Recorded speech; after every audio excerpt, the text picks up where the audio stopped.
As a result of the video that I posted called Suicide is Preventable, I received a great deal of feedback, many, many questions.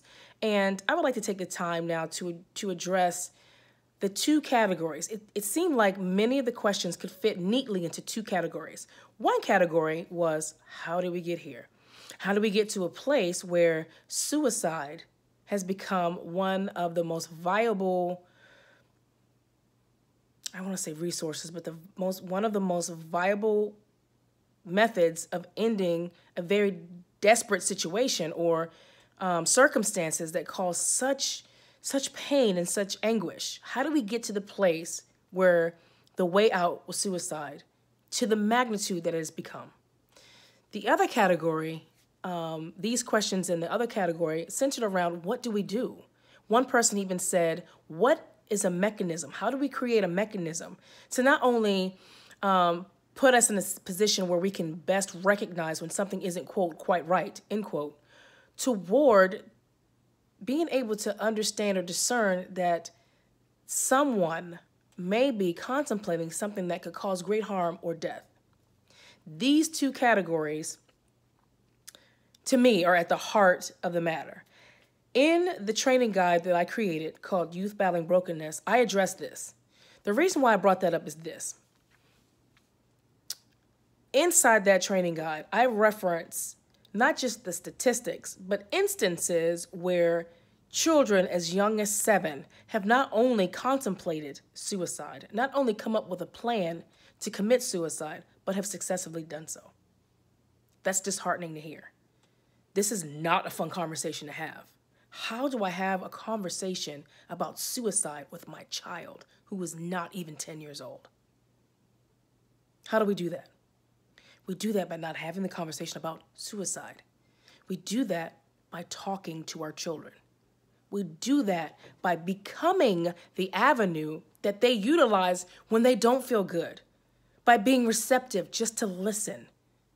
Just to listen.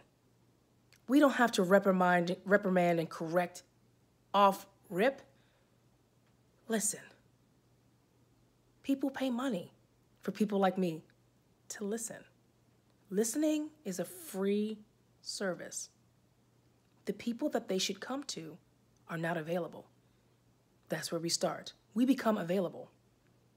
We recognize, get to the place where you understand your sphere of influence. Coaches, I'm talking to you. When you have kids that you coach, and when I say kid, I mean that across the continuum. I've coached pee-wee soccer. I've coached teen soccer. They're all kids to me because they're my kids. And I don't mean that in a maternal sense. I mean that as these are the kids who have been entrusted to me. I coach soccer, absolutely. But if you can teach life lessons inside your coaching, do so. Teachers, parents, community leaders, youth leaders. When you recognize that a child trusts you, and you recognize because they want to spend time with you, you recognize because they share stuff with you that they could not share with other people, that means you're on point.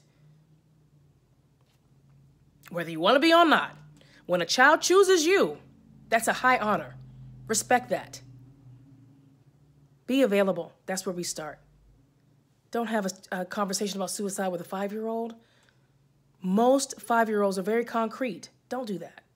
Be available. When you are available, when they're young, they will not forget it. 2 things. Be available, be consistent. The mechanism that someone asked me about, these are the building blocks for that. The reason why we as therapists are able to talk to people is because we listen. We've been trained to listen. And in our listening, we've come to the place where we can observe in listening. We can recognize in listening, ooh, that's a red flag. This could be a factor leading us one way or the other. And so, yes, we've been trained to ask specific questions inside suicide assessment. We have. But a lot of times we get that information from you. A lot of times a parent, a coach, a friend, a peer will say, hey, something's wrong. They're not acting right. What do you mean by not acting right? And then the conversation, the dialogue begins there. 2 things I can tell you. Be available and be consistent. Listen to what they have to say. You may not like it. You may want to jump right in and say, no, no, no. You may want to jump in and reprimand. You may want to jump in and parent. Don't do it, because you will shut them down. And once a child is shut down, they will not come back to you. You may be the reason why they shut down completely. So the best thing to do is be available. How do you do that? When a child begins to talk to you, listen. If you're not sure what to do, tell them that. We feel like we have to have all the answers. You have the answers when you have the knowledge. If you don't have the knowledge, you ask the questions. What do you want me to do with that information? How does that make you feel? I don't mean in a therapy way. I don't mean in a therapy way. I mean, you're telling me something and I can't tell how you feel right now. What does that mean to you? Get the answers from them. In the training guide, we talk about having point people that are trained to ask specific clinical questions. But if a child comes to you, you're on the front line. So you have to do what you can to stabilize them. And when I say stabilize, I mean keep them safe until you can get them where they need to be. If that's a parent, if you work at a facility that has a point person, when I say that, I mean the person identified to handle these kinds of crises, then you utilize them. But at the beginning, be available, have these conversations. Again, I can't stress it anymore. And someone yesterday said, that was the most poignant thing that I had heard all day. I don't think they used poignant, but I'm going to use that because it's a fun word. We can have these conversations now, or we can have them later. We can have them while they're breathing in and out, or we can have these conversations after the funeral.